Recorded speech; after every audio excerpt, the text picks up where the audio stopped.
Welcome to the Industry Born podcast. I'm Cullen Reichart, your host, and today we'll be covering almost anything related to cannabis. I've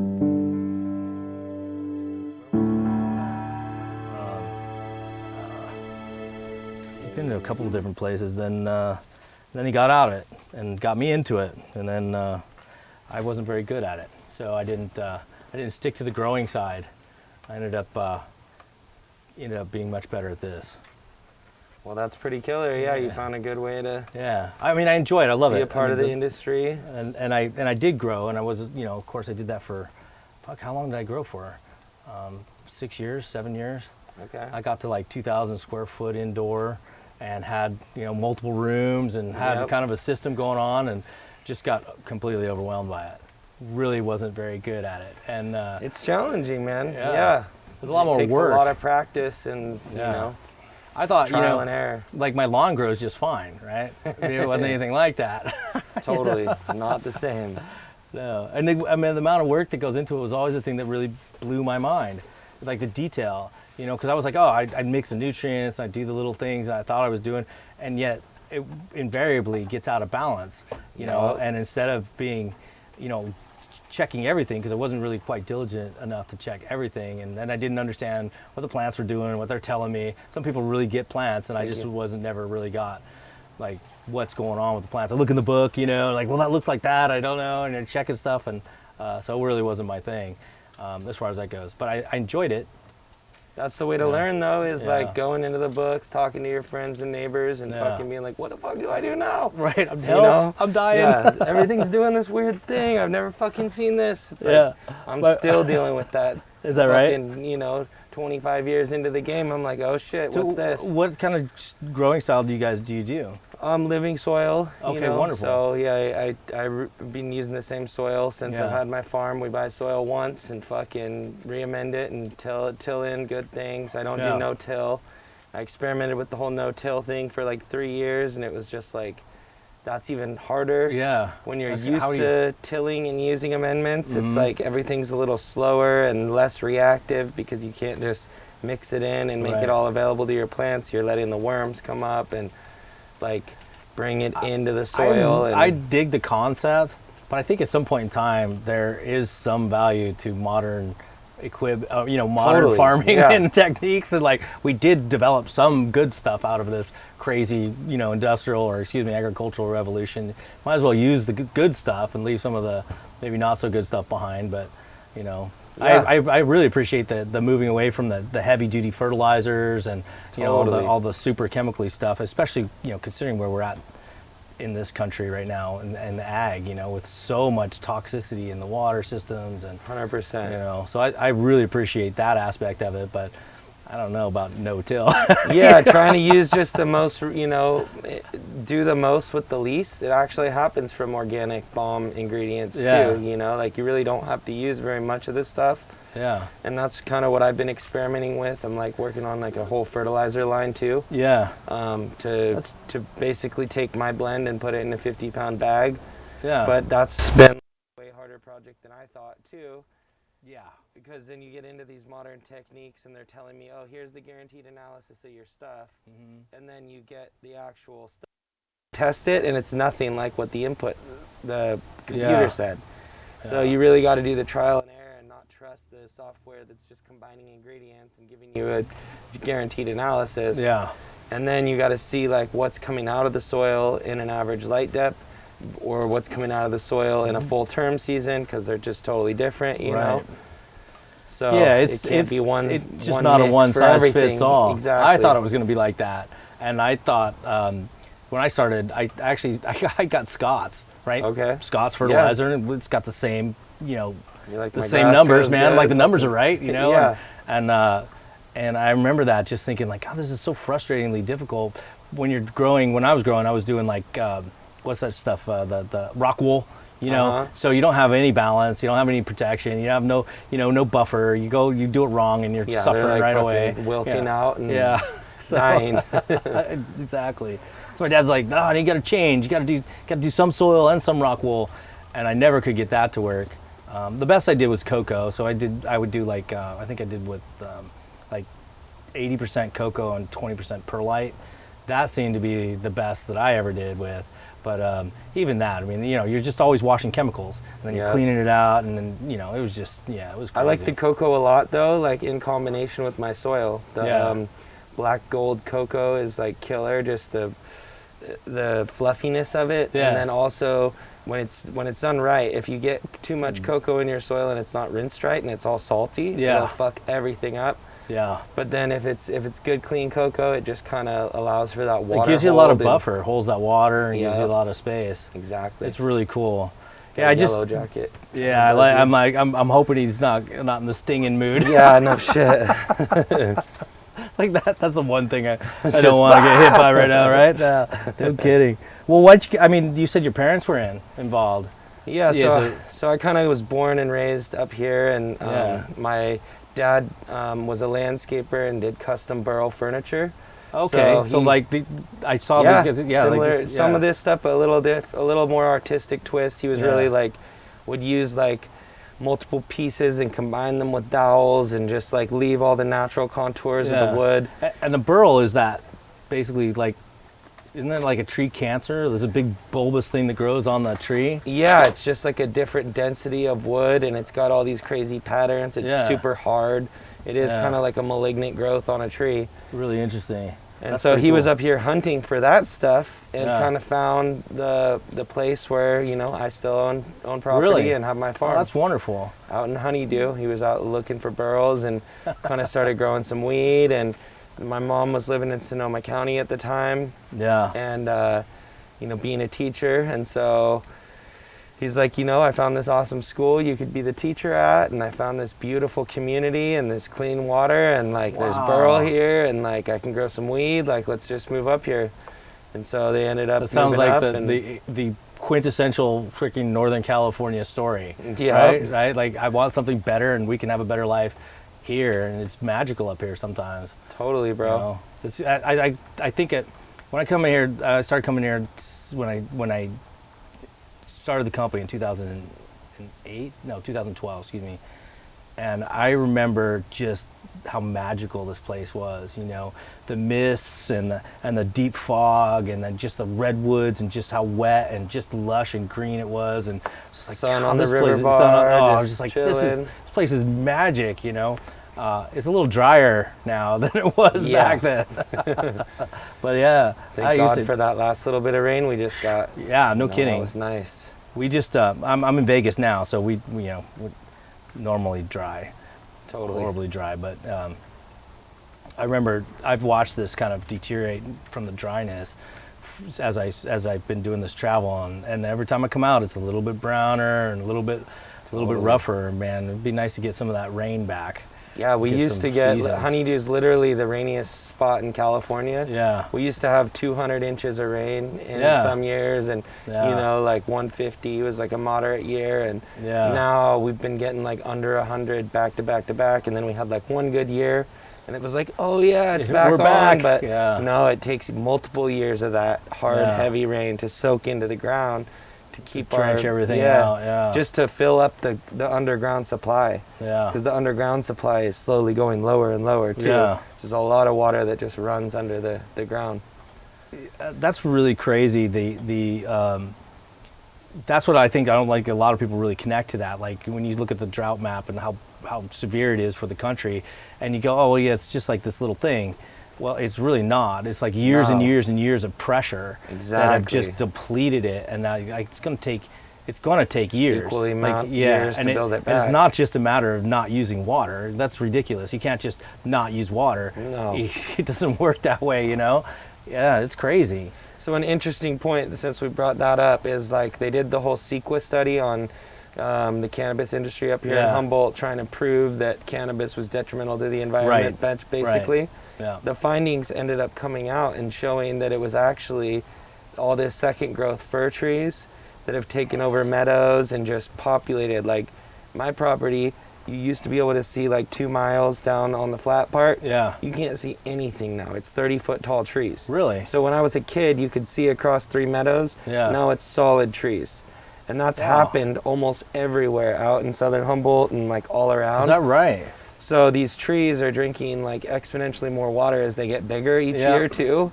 and it's just bad forest management and kind of like incorrect beliefs that like we shouldn't cut down these trees. Well, we shouldn't cut down all the trees by any means, but we should selectively be harvesting and keeping our meadows healthy for our animals and like letting some of this shit burn every so often so that it never gets like it is now with, I think it's really, that's tons of underbrush. An interesting point. I think that I think that became political, which I think is not correct.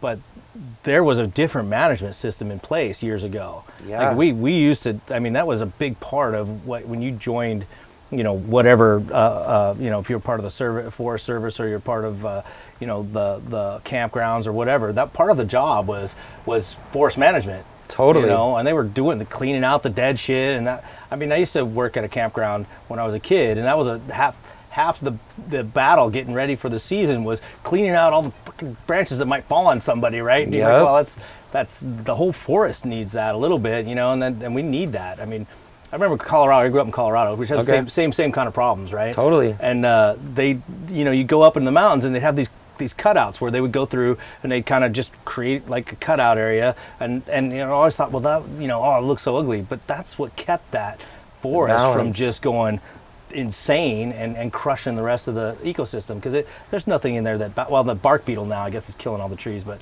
you know, that's another story. But, that's crazy too. Fucking bark beetle. It is, yeah. We've got something that eats our trees from the inside out too. I just did some logging to like prevent fire danger, you know, around my place, and you can hear these little things going, and they're like these little beetles that go inside of the trees. Really? And then they eat their way out. They're like powder post beetles. Are you a Raiders fan? I see the Raiders. Oh yeah, for sure. I'm a Bronco fan, and I'm living in Raider Town now. Vegas, I know. I felt like they abandoned us when they left Oakland a little, you know, but good excuse to go to Vegas now. Yeah, they did the right thing. They've got their own home there. They did okay. And it's pretty sweet. Funny. Yeah, it's pretty sweet. And they're kicking ass too right now, so two in a row. Yeah, 2 in a row. Broncos got 2 in a row. Okay. So there we go. Fuck those Kansas City Chiefs. Right? Raiders. Oh my gosh, I'm gonna hear that for the rest of my life. That's so crazy. It's awesome. Well, it's crazy. I mean, so that's what I was gonna ask you about that, but I mean, I think you brought it up. I think that, you know, there's really easy to point fingers at stuff. And we do this all the time, you know, oh, cannabis is killing the forest and cannabis is doing that and blah, blah, blah. And I mean, there's some things about it that are not right. Like the illegal cannabis grows are very detrimental because those guys aren't caring about anything anyway, right? They're just carrying, you know, hundreds of pounds of fucking really heavy duty fertilizer up into the up into the old growth forest, and that's not good. But I mean, on another note, I mean, cannabis is a good renewable crop, just like hemp. You know, it's still a very valuable crop to be having in the ground. It's not. And you got to be careful when you define, you know, an illegal grower, because I used to be an illegal grower. Right. And I wasn't doing any of that shit. I was farming responsibly with organic amendments. And now anyone who chose not to pay the government and be their bitch is an illegal grower. So there are still a fair amount of them in the mix. But I think what you're talking about is the exploitative, you know, mega grows, like cartel shit, stuff, where they're just blowing it out, don't give a fuck, burying trash. They've got 150 throwing of salts them, out by they know they're going to get 10 of them, 20 of them caught, and they don't give a shit. They're just, I just had to throw that one out there for the fellow farmers that are still fighting the good fight, you know, because really we're the ones who fucking made this thing possible was by never stopping fighting all the shit coming at us and continuing to grow the weed against like all the threats and choppers and, you know, people coming and cutting down our crops. It was a very different experience, and I think it's really interesting because I didn't grow up with that, right? When I started growing weed, it was weed. When I started growing cannabis, it was 215 was already in, and I had a legitimate co-op and did all the stuff legally, and I was growing indoors and stuff like that. But that was a good period of time. Yeah, it was a good time, but there was all that history of the people who were living in this area specifically, who were doing all of that work already, and they were kind of paving the way for this market that we're in now. And I meet the old timers. I call them the old timers. I'm getting to be there pretty soon. But like Ed Rosenthal and, you know, I meet these guys, and I'm always like, dude, thanks, bro. Like, you know, you were one of the pioneers, but it's also your parents and the people in this area. Those are the guys. When I first come up here, you didn't talk about it, right? No, I came up here to sell machines, and I'm like, I had to keep secrets my whole life. You don't talk to people about double life. I got these cool machines. Yeah. Like, no, you go to that place. That's where people go to talk about stuff like that. Totally. You know?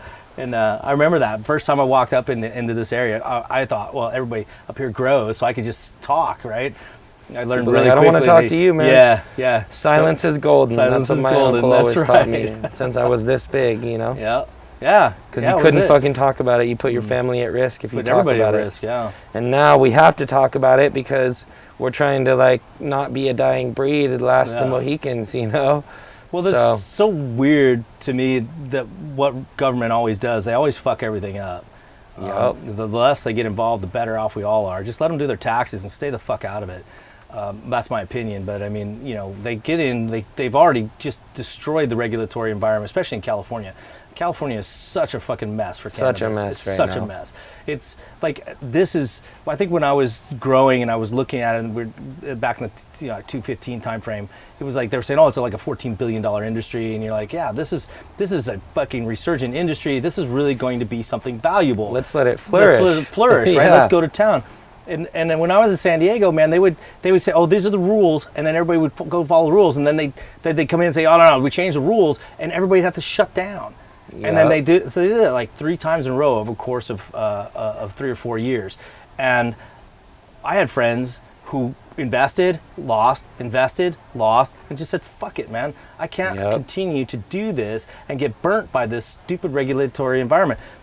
The only thing they let keep going was the driving dispensaries, which is how everybody got their weed in the first place, right? Yeah. So that just kept going. It's like, okay, still got my delivery guy, you know, but that was crazy. And then the Californians, they just didn't learn anything.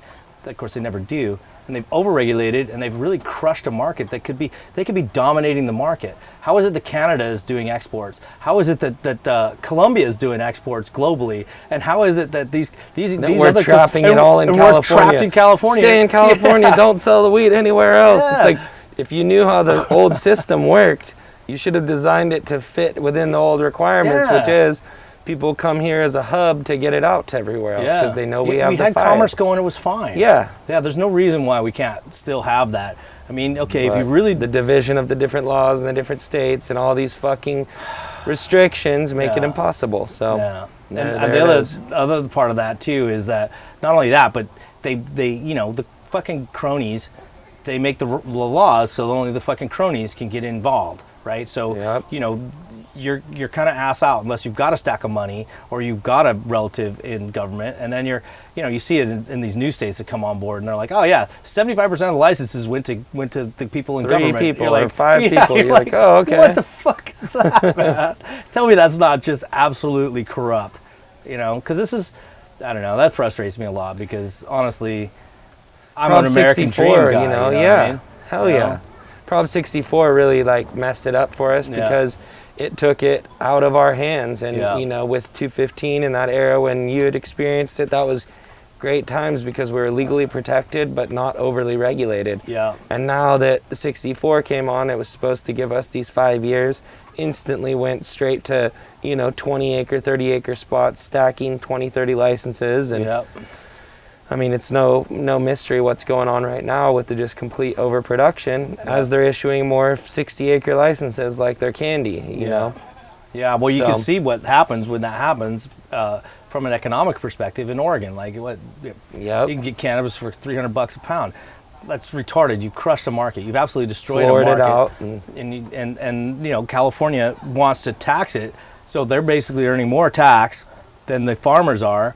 Yeah, they're getting like a 30% margin on everything we do, you know? And then you guys are the guys who do the work, put the fucking picks and the shovels in the ground, dig the dirt, and you are limited in what you can do from that point. Like, now you're stuck. Yeah, you can only grow so much in your space. And you have to kind of go through X, Y, Z channels, and you have to go through distro. Yeah, and you're getting, so you get jammed. Yep. Just jammed, and California's like, oh yeah, we get our 30%, and then they go down there and they get their 30%, and people wonder why it costs so much. It's because the government's taking a whole fucking chunk. a whole chunk, and then not allowing people to have like normal livings out of a good, profitable business.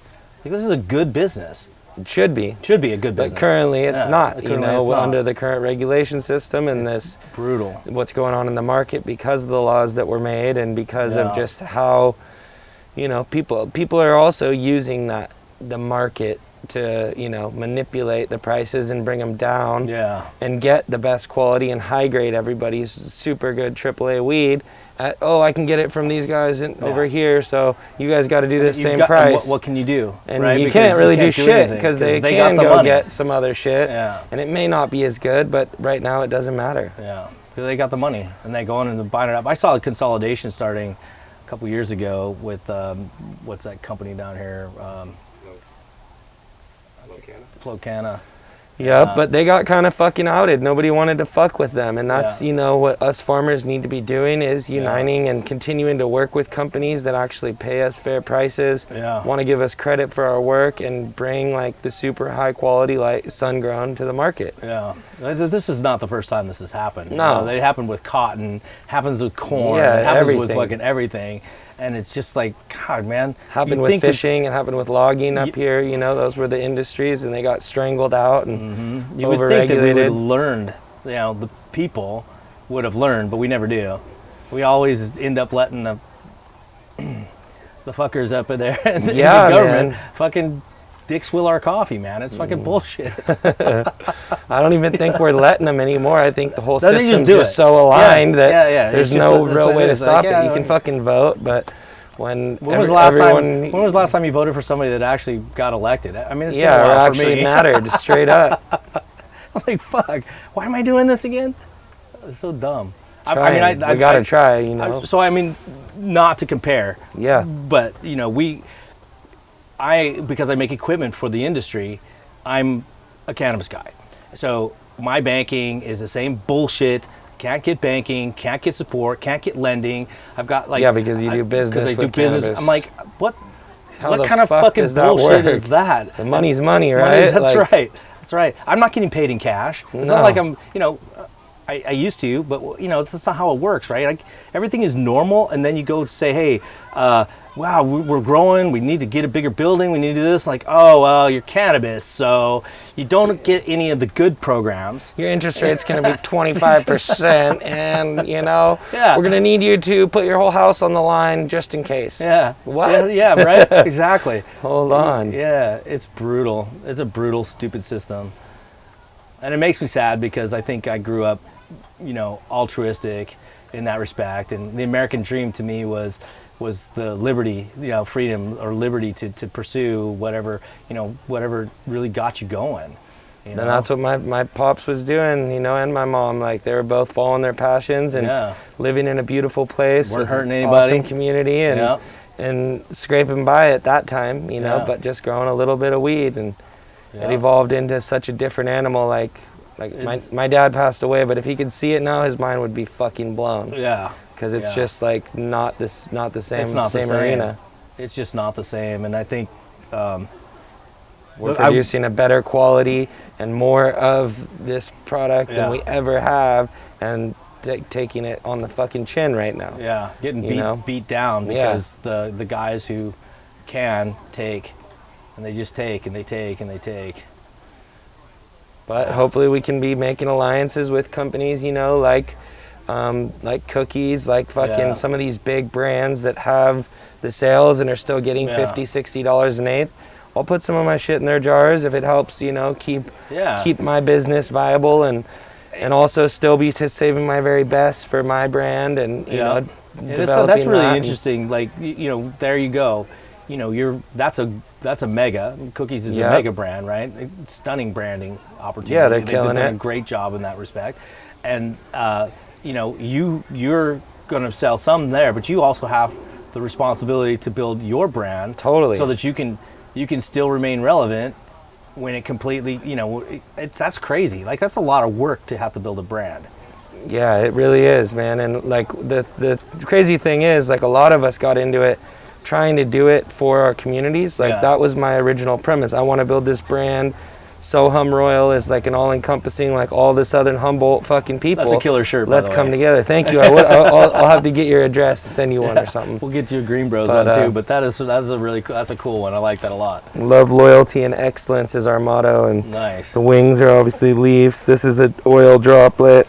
That's the King's Range, the mountain range I see from my Nice. house, and the crown just for, you know, the family heritage and the excellence we put into our craft. That's really cool. That's a great logo. Thank you. And the medicinal, obviously, Yeah. caduceus. So how do you do this? How do you build this brand?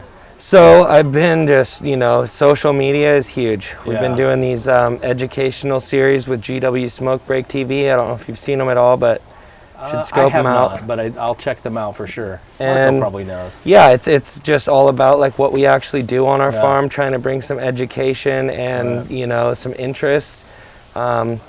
And then I think it's these partnerships, you know, like us actually working together, all of us farmers, and trying to support, you know, Yeah. each other and sharing the good connections we get. Hey, I got this thing that's working good with this distro. They're paying me on time, Yeah. and letting each other have access to those things and being like, hey, bro, come check this Yeah. out. Because they are far and few between. Yeah. We've all gone through trials and tribulations. And Yeah. it's hard to get behind something when you don't have an interest in it. So, you know, a lot of people have tried this model, a farmer-owned distro. Yeah. That would be the shit. But, you know, it just doesn't, nobody with the backing and another the ability business. to make it happen is really, Yeah. you know, something farmers could put into, own a little piece of, and be building value as they support that brand. How would you? And I think that's a pretty cool idea. I mean, I think when I grew up, my parents were into like Rainbow Grocery, which is co-op grocery and stuff like that. Initially, that was what it was. So you had a group of farmers that basically all got Yeah, their totally. premium crop to the same grocery store. Yep. And so they never had the same stuff. That lasted for a while, and then they had to start bringing back, you know, then they had to start being brand whores like everybody else, right? So, Yep. but it was a really cool idea. I just wonder how on earth, Redwood you know, Roots is trying to do it, Yeah. you know, but it's just really hard. You know, you have to have multiple things going on. You got to have this bulk wholesale piece Yeah. where farmers can clear out 100 pounds at a time, 50 pounds at a time to keep their gotta banks keep going. keep the bills running. And then you yeah. also got to be plugging into some little 10 pounds here, 10 pounds here, limited small batch lots Yeah. of your, you know, obscure, unique things. Yeah. I think the genetics are our key, you know, to Absolutely. a big part defining of it, right? differences and shining a spotlight on the work that we actually do. And you're kind of genetics is kind of one of your things. Totally, man. Yeah, I mean, Yeah. it's all about just experimenting and Yeah. seeing the different traits of two different strains and going, that'll make something awesome, and Yeah. then doing that work to stabilize it and, you know, and So then it's not sharing just it as with simple people. as crossing a couple of things and popping a seed. I mean, it is. The breeding process is, but Yeah. it's the ingenuity that goes into your making your plan. You know, I have to make a plan each year. What are going to be my projects? Right. And you only have a limited number of projects you can do as an individual. So, Yeah. you know, and then I made 30 strains last year, right? You made 30 strains last year? Yeah.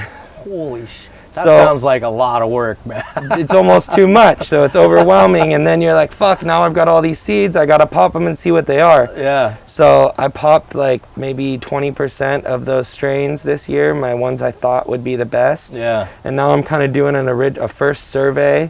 You have to get cuttings of those plants before they flower, and then Yeah. keep all those on hold while those mature. And then you see them, and then you're like, okay, kill 20 through 30. You know, keep these ones. We'll keep a closer I would eye. never make it past the first round. It's Like, brutal, oops. but it is so rewarding. And like, Yeah.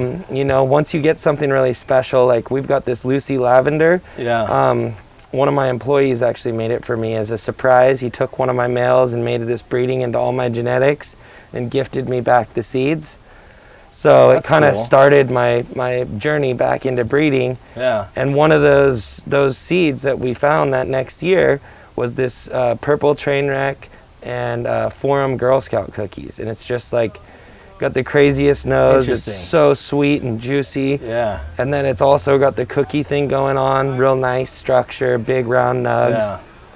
and like I want to patent that one and protect it and then Yeah. license it to So that's clone producers and and other, you can, right? Yeah, You so can that's do a that, huge right? thing that farmers can be doing is bringing their So do you genetics guys and- have representation for that? Do you have like a patent attorney or somebody that represents that you, or is it just like every man for himself? You got to go.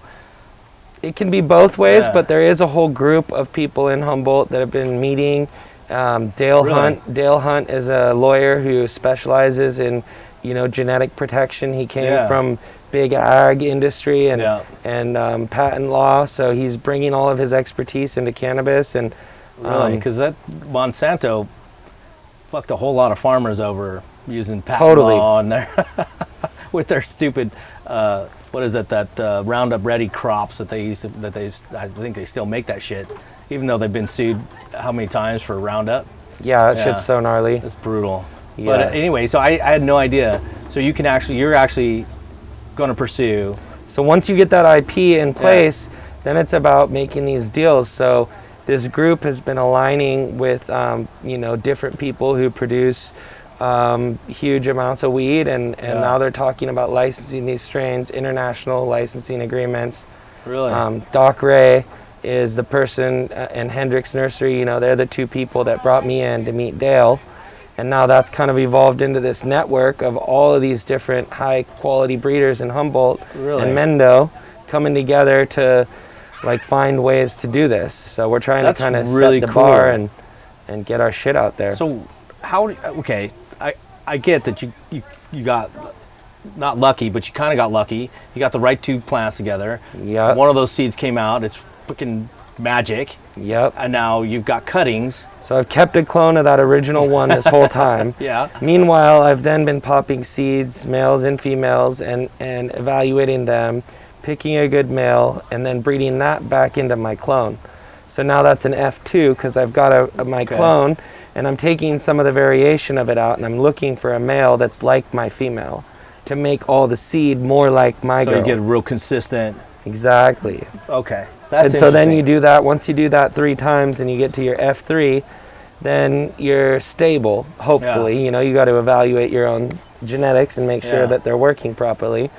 But you should be like 80 to 90%, like that plant. So That's really interesting. some things require more work, and then Yeah. like you said, it can be as simple as the way that I've been doing some of these projects recently is like I have my Lucy lavender dad, and I Yeah. put 4 Lucy plants around it, so I've got my back cross, and then I throw 3 or 4 other genetics in that same pool. So now I'm taking that male and I'm hitting some other strains with it and saying, okay, well, let's see what the ice cream cake does when I hit it with my Lucy. Let's see what Wow. Cushman's does. So I'm putting it into some of these popular names because the So- whole industry seems super skewed towards what's cool on Instagram right now. Yeah. Well, that's So- that's probably going to be that way. Yep. So then, so let's say you go down that road, you do get this, and they go, okay, here's your genetics, here's your patent. I've got a couple of those. They're really cool. Yep. Then what? I mean, then do you take that and then start producing seeds with that? So And you selling can do anything seeds, with or- it, right? So Yeah. I think the best way to, receive some benefits from it is more to license that cut Yeah. to, say, a farm in Salinas or a brand like Cookies, or, somebody who has somewhere to go with it and is Yeah. going to put it in jars and kill it. Yeah. Give them an exclusive on it. Say, I want $1, $2 a cut, and I want 10% of the proceeds from the flower Yeah, sales. just like a standard, just like, kick me back and make me some money an for my IP shit. deal. Yep. And you retain that, and then you license it for a period of time, and Interesting.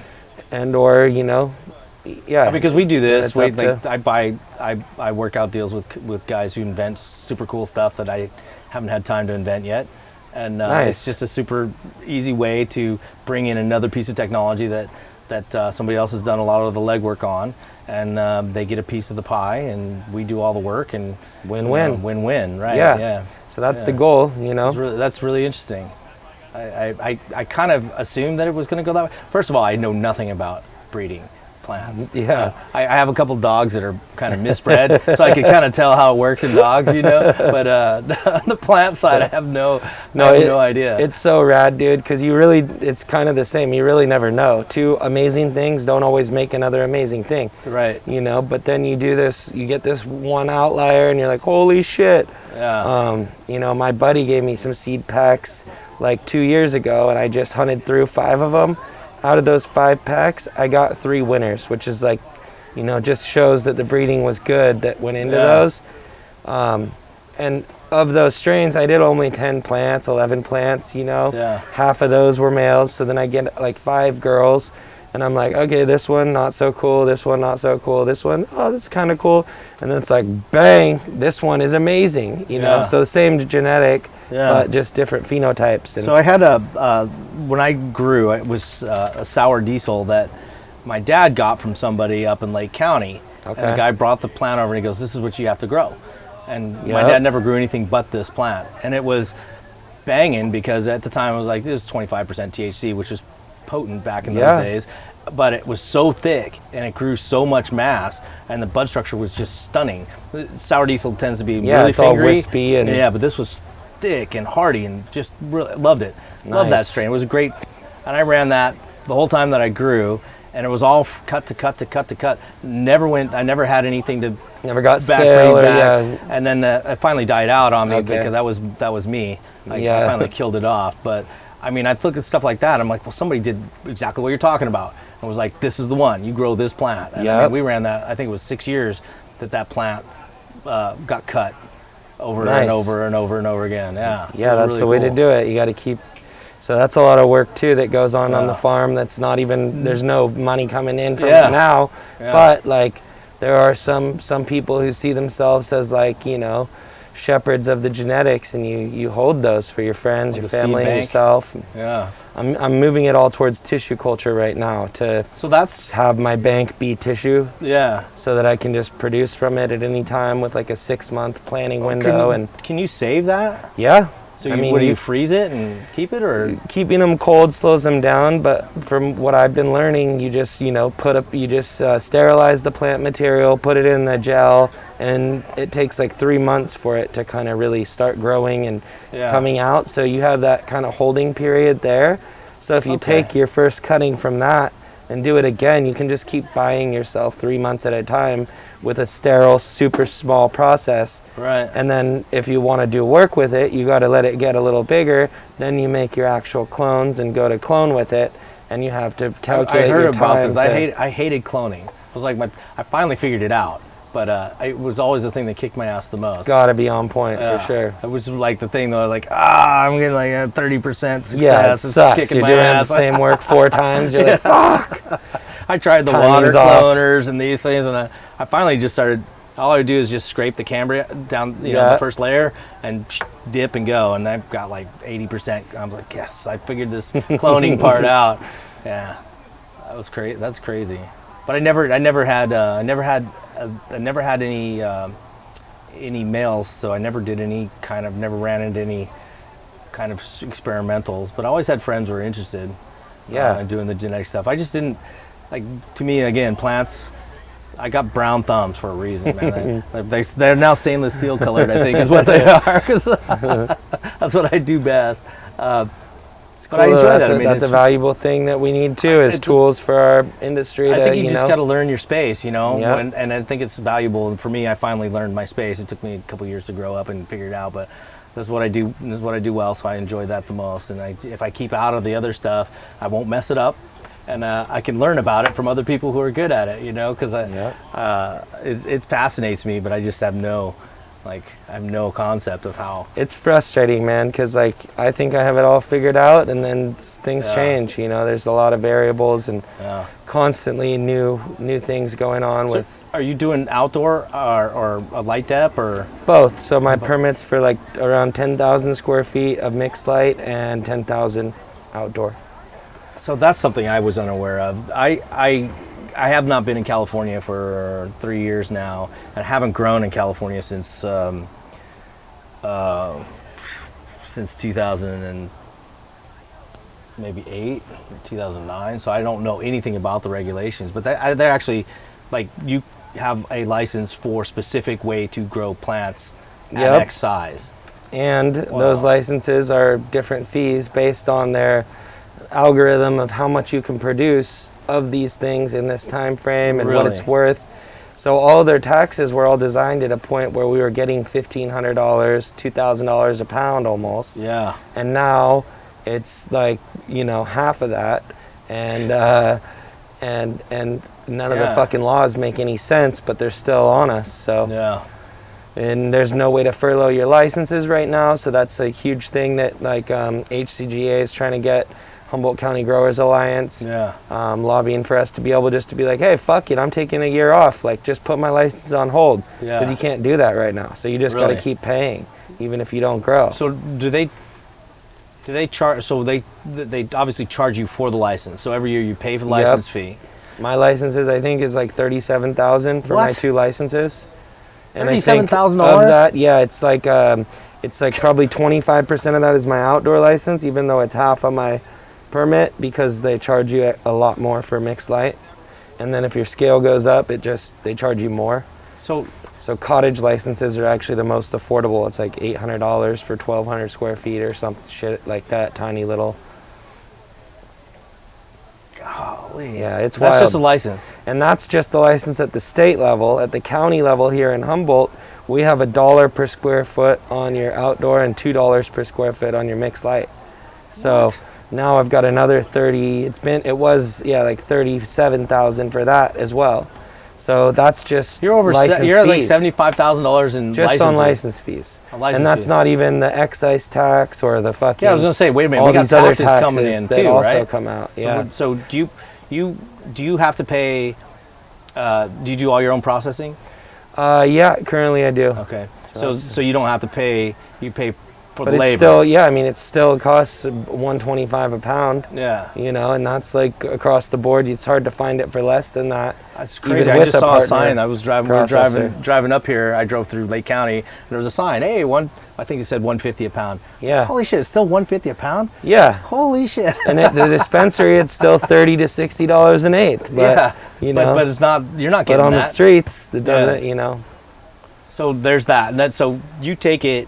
You get it to finished product or bulk product value, like bags. Yep, like pounded, cut up and pounded. And then it's like, I got to take a percentage and go into my jars and take a loss on that, because if you don't have, enough demand to warrant getting a top tier price, they just instantly say, oh, $30 an eighth, it's outdoor, or $20 an eighth, it's outdoor. What? And it's like, hold the fuck on. This shit's testing at 28%. Like, this is super terped out, high THC, killer weed, but just because it's not grown under lights, it's instantly in a lower class category. Oh, you're talking from the dispensary. I'm saying in the dispensary. So that's how they're able to keep farmers cut down on price. Right. Is like, oh, it's outdoor, it's worth less. And because you really don't have access to that. Like we need direct to consumer fucking sales would be the best thing for our industry. If we could sell online, Amazon style, and just send weed to people. Oh, it would fucking but it would fix. It would fix a lot. Yeah. It would get rid of all the middlemen. Amazon would be the middleman. Yeah. Yeah. It would just be Amazon delivery from every farm in the country. But even strategic relationships where you get that more direct route with a friend who has a dispensary and will help you get your brand out there and put some of your shit in their jars. That's what I'm working on right now, So let's say you got 100 pounds now in bags, and you're going to go sell it at bulk. And let's just say, for sake of argument, that you get $1,000 a pound for it. Yep. So now you have to give a chunk of that to the government as well. Yep. So you just got to be careful when you're negotiating with your, distro, that the taxes they're paying the taxes, because a lot of them will tell you a price, and then all of a sudden it'll be like, oh, but you're only getting 150 less than that because taxes got to get paid. Okay. So you just got to be clear on your negotiations. Tax structure still, they're not They're not supposed to. They almost tax all at of every them level. put it on down to the farmer. But though. they're pushing it down. Yeah, they're like, Right. okay, well, this Right. has to be paid, and it's coming. You're gonna get to keep this much. So I sell equipment to distributors. Yeah. Right? Taxes on that regard are not my fucking problem. Yeah. Right? Totally. That's not my problem. That's Yeah. their fucking problem, and their problem is to pass it on to the consumer. Yep. That's their problem, not my problem. Totally. But these guys are going backwards, and so I understand this Yeah. completely. Like, there's no fucking way I could pay taxes at wholesale pricing. That just doesn't work. There's no way. That just doesn't work. You and can't that do is that. essentially what's happening because we don't get the price that But we're just We couldn't right do- we now. The couldn't whole sell market's wholesale. not sustainable right Yeah. now. Anyways, like it's gonna be a lot of people dropping out, and I think a lot of big people dropping out that invested and have huge high overheads and rents. Yeah. And they're just not going to be able to fucking recover their Hey, money. listen, I got out the right time because when I was in, I was making $6,000 a pound, and that's There how you it was. go, That was bro. the day. That was the day. You remember those days? I wish I was growing a couple 100 pounds a year then. Then, right? Now I'm growing 1,000 pounds a year and like fucking. and struggling. How am I going to sell this shit this Yeah. year with this overproduction? So Yeah. really trying to find people that are going to be long-term partners and actually are putting shit in jars. Yeah. And people that care if their customers come back because we are producing a superior product. Yeah. To How do you- 95% of the weed that's out So there. you have a perishable product, and you really have a limit. I mean, aside from getting really technical and doing really great curing, which does take a long period of time. I mean, you're kind of in a window with Yeah. your product. I mean, it's not there forever. Like No. you just can't keep it forever. You have to kind of You break got to it down, work at distill it market. down, And or you get got it in you the got to market. you got to work at market value with a good chunk of it. Yeah. And when market value is fucking 750, 500, they're predicting down. It's Really? yeah, it's They're like saying 500 in they're California. saying 500 for outdoor this season, and a lot of people are joking about going out with a chipper shredder and just fucking mulching it instead of taking all of our basically barely getting our Yeah. costs back. You're not 'Cause- making any money. No, not really. Anything at I mean, 500 that's what I below think that there, you're not really making People shit. don't understand. Like, they're like, oh, it's weed, everybody's making money. That's fucking bullshit. There's people making money, Yeah, but they're just not us it's just anymore. not us anymore. Yeah, it's just not at the Exactly. grow level. Yeah. I mean, this is why, I do well, because the industry is forcing the issue on labor because the money doesn't exist anymore. So we do very well because we sell equipment, obviously, That's helping streamline that and helps to automate. streamline and helps to bring down overhead and helps a lot of people out. But the reality is that you guys are still the guys that are paying for my equipment. And, so you're still carrying all the burden of the cost and the cost cutting and doing all of that work. And the middleman, he's getting a fucking free ride because he gets his margin no matter what. Yep. He gets his margin. And especially if he's pushing taxes on your head, he's getting his margin plus because he's going the other way on the other side. A lot of them are actually having to kind of fall into line too because there's big players and little players in that arena. So the little guys who actually care about us, are like, shit, bro, I'm only going to take 50 cents on this and we still got to sell it 700 or 650 or whatever it is, Yeah. right now, just because I'm getting outsourced around Yeah. by these bigger grows. Like there's just so much indoor right now. There's so much B grade outdoor coming in, and some of the outdoor, light depth producers, their quality is decent. With just a single salt recipe, you can grow pretty nice looking weed. Yeah. But it's still not quite what we do. It doesn't have One of the biggest the body things I and think the that's crushed. flavor. Sorry, I didn't mean Yeah, to interrupt. no, but you're one of the good. things that's really just I think is going to happen, it's going to change, is the we're going to get away from this THC focus. We have to. I think for craft cultivation to survive, because the THC focus is bogus anyway. Because they're not talking about the real value. Like you can grow anywhere any indoor place you want to grow, but you're still not going to grow. Like even going out to this garden that's sitting outside and grab that. You get that full effort. That's just that full nose and all that. Just a magical experience. You don't get that in that controlled environment. There's something you're missing that you don't get in the outdoor. It doesn't get the density maybe or whatever, or No, what it does. it's just, It gets it all. It's just it just has such a bad rap. But I mean, well, it used to be. I mean, I remember I used to get ditchweed, but you know. Yeah. Yeah, no, it's a trip, and my problem with the whole THC trend is that it drives the breeding in that direction. Right. So then everybody's breeding into these Yeah. certain strains that are super high THC strains with not nearly as varied terps, and it just kind of funnels into this kind of the same. Yeah. That's the only problem I have with the kind of this cookies trend right now, and how popular the purple strains and like just whatever's cool is like all that you can sell right now. Yeah. Like I have these really unique lemony strains and people are like, oh, lemon's out, bro, you can't. And I'm like, hold on, this shit is fucking testing at 24%. Yeah. It's got all this old train wreck smell. Like, oh, train wreck, nobody wants Jack, nobody wants train wreck. You know, it's like, okay. I still love the smell of Jack, buddy. Yeah, so people fucking still love it. And at the dispensary level, you have to have some of those strains. Yeah. So they should be kind of sought after, you know, because every it's dispensary an education wants to thing have because some. the problem is, you know, you're talking about the 7-Eleven culture that's, you know, like they want their shit, they want whatever's fucking hot, and that's what Whatever's they want. popping, yep. And they don't know, they don't really Zaza understand all what it's day, like baby. Yeah, they don't understand what it is to smoke something that's been properly aged and cured and sat around for a while and been taken care of and has, you know, a rich history and comes off the, you know, the peak of the mountain over there, and it's grown with pure rainwater and spring water, and they have no idea what that means. Breathing fresh air. They know what it means in wine. Yeah. You know, they know what it means in whiskey.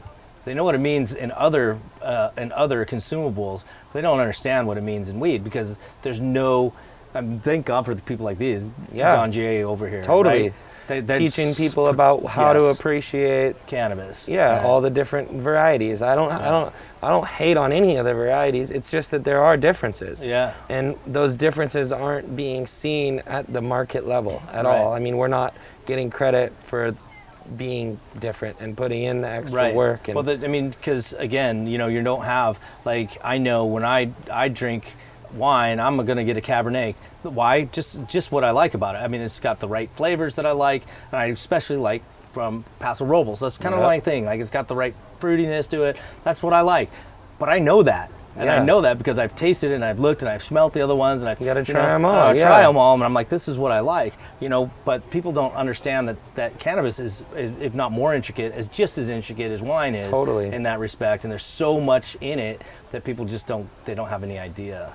Really don't have any idea that it's in there. And the only reason I ever knew any of that was I made a hash puck one time out of like all the different stuff that I had. I'd processed. I have a machine that takes keef off of. It's called the Alchemist. Yep, I've seen it. And I had all this stuff together, and I got this stuff. I kind of want to get one actually. It's a really cool machine. Yeah. And I took all this stuff and I made it, and it made this really cool puck, and I pressed it under like 20 tons of pressure, and I set it down in some place in my shop, and I ended up misplacing it kind of. And found it like 6 months later, and it had aged out really nicely. It was the right, perfect environment, and I smoked a little bit of it, and it was since it was a combination of everything. You got kind of this moment where it would be like sour diesel-y, and then you get a little bit of couch lock on it. You're like, oh, then it kind of. So we call it the roller coaster because you just didn't really know exactly where you were going to head on it. Right? It wasn't traveling that path like, you know, when you have a known strain that you smoked a lot, you know the path it's going to take you on. But this was kind of like going this way and left turns, right turns. It was really cool, and I think that's just something that people don't have a fucking clue about. I mean, some people do. Yeah, some people do. For the most part, the market I think that doesn't understand education is really essential, and it'll have to happen by people trying things and people like you putting out content and people like me putting out content. And just letting people know and letting people try stuff. And Lance is much more of an aficionado, but we talk about that kind of stuff too. I mean, I like cars too. So cars are obviously, it doesn't matter what you look at, but like cars to me, there's cars for certain things. There's certain reason why I have this car versus that truck. You know what I mean? Cannabis is no different than that or like anything else. Like, you can set your mood, you can set what you want to accomplish, you can relax, you can get excited, you can do whatever you want to in cannabis. And really the only difference is the terpenes. Yep. You know, that's an entourage effect, and the entourage of all the different little pieces that go together, and then all of a sudden, you know, because the THC putting this one and this one could be exactly the same. Yep. And they're completely different product. And I think that's a huge piece, you know, is these purpose-driven strains, and that's what I'm doing with a lot of these genetic crosses I make. Is I really love the ones that just make you feel good, you know, Yeah. you just kind of almost forgot that you even smoked, but you're like, fuck, I'm not worried about shit I feel anymore. really I'm ready good to go, like, I'm kind of ready to go do something, you know, not super sedated, Yeah. but also just like on a different track. Yeah. Just change your day. My dad gave me something, and he said it was called Cosmic Melt, and I remember that one so well. I got a cutting off of it, and I killed it, so I never got to grow it, but I had a bag of it, and I remember that. It was just that thing. It was just like, I kind of feel great. Yeah, I don't feel high as much as I just feel really good. Yeah. Smile Colors a are little good. easier. Smile a little bit. Yeah. Having a good day. Yeah, I'm having a good day. Everything's gonna be all right. That's my favorite kind of weed. But I got the kind that, you know, makes you go to sleep, and the kind that, you know, takes away your anxiety. I used to smoke green crack, pressed keef. Okay. Yeah. Green crack's fire, dude. It beats coffee. I do love my coffee. that was crazy. I got it. Actually, a friend of mine got it from up on the hill. He used to bring cannabis down to me, and I would trim it because I had machines, right? Yeah. And then he'd bring it down untrimmed, and I'd trim it, and then I would take all the trim and run it through my alchemist, and then make some hash and give him all the leaves. So because he had to go account for all of his waste. Yeah. And I would make hash with it. But he brought down this stuff when I first invented that machine. And all he had was all these stems. I'm like, dude, it was so covered in trichomes. All these stems just had tons of trichomes. It was so sticky that we took it and we scraped it off and put it into a jar, like one of these jars, and it compressed. And I had to use a knife to chip it out of the bottom because it was so much. And it was just, it was like, how the hell did that happen? What drove that? I don't ever know. I never knew what it was, but it was really interesting. It was like the stems. It was all stock. That's like, a trip. and it just had so many trichomes on it. It was unbelievable. But yeah, I mean, you know, that was growing outdoors. Yep. You're not doing that inside. Nope. Maybe. I mean, I don't know how you do it, but no, whatever. I mean, there's a lot of trichome production inside, but just getting those really full-bodied profiles and, you know, letting it fully express, I feel like only happens with that. Yeah. What's up, Kev? What's up, baby? How you doing? Good. Come say hi to you in a few. I heard you were around, so. Yeah, we got the. Are you guys on tape? Yeah, that's all right. Oh shit, no, we got the Ganjier going on up at the right next to the one log. Okay. Yeah. So swing on by. Sweet, I will. Swing on by. That'd be fantastic. I'd love to have him meet a local farmer. Right on. Boom, good. Right on. Good to You know see what ya. I'm talking about, right? You Yeah, see the front just building? right. Okay. Yeah, you'll see the group, and then just come on, and I'll introduce you. Sounds good. Awesome. Cool. That's pretty cool. The Ganjier thing's pretty Yeah. cool. I think that's great. That's absolutely that has the opportunity to change a It lot, does. I think. I think that's this education piece that we're education talking piece. about, you know, is just getting people to appreciate the nuances and Yeah. the differences and I effects. see these guys doing this cannabis lounge thing, and I'm not really understanding that yet, because from a business perspective, I don't understand, like, because when I use cannabis, it's just, you know, it's very limited. It's not. Yeah. I can't sit and smoke and smoke and smoke. So I don't, you know, I can drink a couple of beers and I can sit at a bar, but I don't see You that. go try 5 different kinds of weed and Yeah, hang out like, with dude, strangers. that's going to put me in a really compromised position from a mental acuity perspective, you know. So I'm like, I don't understand how that's really gonna play out. But there's a lot of guys trying to figure that out, and we see that. I think there's one been issued in Vegas now, and I'm trying to understand what it is. Are you going to bring to the table? So because you got to, you have to have a captive audience, right? You have to keep people in, and you have to keep them buying, but you can't sell alcohol. So what are you gonna just like serve smoothies? You know what I mean? Yeah, maybe rolling papers and like it's going to be interesting to see how that's a whole. I think it's more just about getting, having that flow through and having people that like to smoke a lot have a safe place that they can go do it. I think that's and great fucking too. just pop in and blaze one and pop back out, Yeah. That'll probably how I would probably use it. I would think so, but I just can't understand why you can't just have I know why they're not allowing it to mix, but I mean, if you open it up and you have a bar, like we got the axe throwing or the darts and the pool tables, why can't you just have that? And you also have the ability to smoke a little bit. I mean, I don't see them not being good mix. I don't understand that really at all, and I don't get it actually, because I don't understand. Like, maybe it's the fear of like, oh, cannabis has still got to be over here, but I just don't see. It'll I don't see change the in big time, I the feel big like, mix but being a problem, you know. Yeah, I saw that as an opening right when it was all happening. I was like, fuck, I want to make some weed moonshine. Yeah. Because I've done it before. Yeah. And it's pretty awesome. But you just take one little shot and then you're like fired up from the moonshine, and then you got a little bit of the high. Make their rum with. Yeah. Not all Jamaicans, obviously, but that was historically, they used to do just a little bit of rum and a little bit of weed in there, and yeah. It's a real chill vibe. Yeah. Made them see better at night. There you go. Yeah, I don't understand what the big paranoia in that deal is. I don't know. We'll figure it out. They'll figure it out. People are scared. People are scared. What they don't know. That's the biggest part of it, man. They Yep. always get afraid of the shit they don't know, and then they fucking force that shit on you. Yep. And yeah, and then they see a way to take advantage of you and take your fucking money, And then that's take totally it over. different, and then take it over. So, are you optimistic generally though? I mean, you know, I know there's a lot of pressure on you guys up here, and I know California's got a lot of pressure anyway. But are you generally optimistic about? You what's know, happening? I am, but it's not industry spread. Like, I'm Yeah. just gonna keep fucking doing what I do, Yeah. and like growing better weed than anybody else, and like, you know, tuning my genetics to really satisfy some of these market trends, Yeah. to where I don't have issues selling my weed.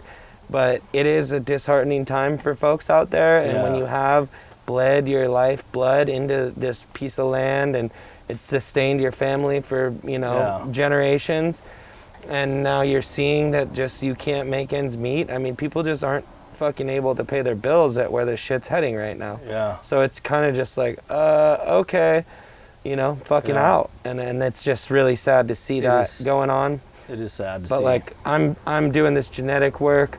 I'm trying to bring my branded products to market. I'm finding other people who are Yeah. in that more, you know, dispensary level space where Yeah. if we can get those access to fucking retail and make partnerships with people that are connected with big brands and be like, Yeah. hey, I'll do some of your shit to put in your jars. Like, just help me make my business viable because I can't fucking eat this Yeah. dog shit over here. Right. You know, and yeah, it's been hard even doing this genetic work. Like, I want to Yeah. put out my own genetics, but I shy away from it because when people don't know what the fuck it is, Yeah. they're like instantly, oh, in this wholesale space, you're over here. Yeah. And it's like, I think these fucking buyers, I think they should all have to do Gangier Yeah. training, and I think they should all have to smoke the fucking weed. Yeah. Because if they smoked half the weed they were buying, they'd probably throw that shit on the ground. Buy something Instead, better. they don't even smoke. Yeah. They don't even know what it No, they're tastes buying- like. They they're don't know buying how it names or affects just- them. Yeah. They're buying names and looks. That's And horrible, that's it. man. You know, it's a fucking, it turned into a plastic Barbie doll market It did. pretty much. Pretty quickly. Yeah. Pretty That's where it's quickly. at right now. But people are going to always want the real shit, you know. What do Yeah. you go to the store? You don't go buy the biggest, brightest GMO tomato you can find. You get, you know, some heritage fucking heirloom tomato Yes. that tastes bomb. That's right. That's why That you're eating that it. You can take a bite out of like an apple and be like, that's Yeah. a fucking tomato. Yeah. So I do have faith in people that they want the weed that we're growing. They're Yeah. just not aware that they want it yet, and they're not demanding it. And hopefully as that trend changes, you know, Yeah. half the market will still be on that what's cool, and hopefully the other half will be seeking out those like classic genetics and, you know, wanting these unique sativa strains, Sure. wanting these green strains. God forbid it's not fucking purple. I mean, purple Yeah. was out a couple years Yeah, it ago, was so out a nobody couple years wanted ago. purple, and now it's like, oh, we can't get enough purple. Just spray that shit. Yeah, I remember when it's ridiculous. when the trichomes became like the thing, and like they've always been the thing, but no one knew it. And then we were getting stuff from Mexico that they were spraying with glass Oh god, because you could hit it with because Yeah, it just glow. Bam, it just fucking sparkles at you, and you're like, oh, that's so great. And it's just these guys fucking spraying, and then you go to spraying smoke weed it, with and glass. there's glass stumps out of your pipe. You're all, fuck, how many of those did I breathe? How much of that shit is in my lungs? Listen, how do people get a hold? How do they see you? How do they see your stuff? Where are you at? SoHumRoyal.com, and our Instagram at SoHum Royal is where we're putting out all this content, and I'm loading it all up to YouTube right now too. Awesome. The whole series, just so that it's more organized, because right now you have to like go back down my page and Yeah. go and find the videos. They're Yeah. all in there. And GW Smoke Break is the partner I mentioned Right, that right. they were kind of looking to do some documentation of the industry, and Great. I was looking to get my name out there, and we kind Sure. of paired up, and now they're doing a lot of really cool work. Mark will with, let in the flies. Hey, listen, I think that, you know, obviously it's a struggle, you know, but all these things that are worth it are, you know. Yep. And they can get that T-shirt, right? The sick T-shirt. Yeah, thank you. You can get that on your website. Yeah, we're just revamping the online resources right now, but soon you will be able to get the gear. Oh yeah, I'm doing so many jobs, dude. I was trying to build a micro business with manufacturing, distribution, and a nursery on top of fucking running a farm and doing all this other shit, but it was just like, I threw in the cards on that because it was just too much. It is too much, but yeah, I mean, you seem very motivated, and so you'll figure it out, I'm sure. Hopefully California figures it out before it kills everybody. Like you said, focus on what you're good on and what you're passionate about. Know what you know and share that shit with people, and you'll shine. People will get it. This genetic thing is where I really feel it's promising, you know. Yeah. I'm really excited. I want to know what's going on with that. Let me know how that works out. Yeah. I do. You know, we have a couple patents, and I'm all about IP, and I geek out on that shit. So hell yeah. I think that's really, really cool. It'd be nice to see a little bit of that payback too, instead of just this kind of, you know, like you said, what was it, Barbie culture? Yeah. And not just having to produce every pound that makes you money, you know. Yeah. Letting other people play with your stuff and just making a little bit on them using your hard work. I mean, everybody deserves to earn for what they do, man. Your livelihood is your energy and your work and your brain power and all that stuff. So for real. Well, it was real nice to meet you and talk to you. It was great, man. Thanks for sitting down. It's always pretty informal, but I appreciate you coming in and sharing, man, because there's a lot that people don't understand, you know. And the more we can talk about it, and the more people can hear about it, the more people will understand it, you know. The culture here has changed so much. I remember from the Trimmigrant days to now, it's like it's so different. It was really crazy. But we came up here to do a little tour back up here because this is where obviously I cut my teeth by selling machines, because this is where it was all happening, and still some of the most beautiful country in the world. So hell yeah, it's so great. Thanks. Yeah, appreciate it. Thank you. Yeah. Thank you guys for joining. That concludes our podcast for this week. Don't forget to check us out on all the socials at GreenBroz.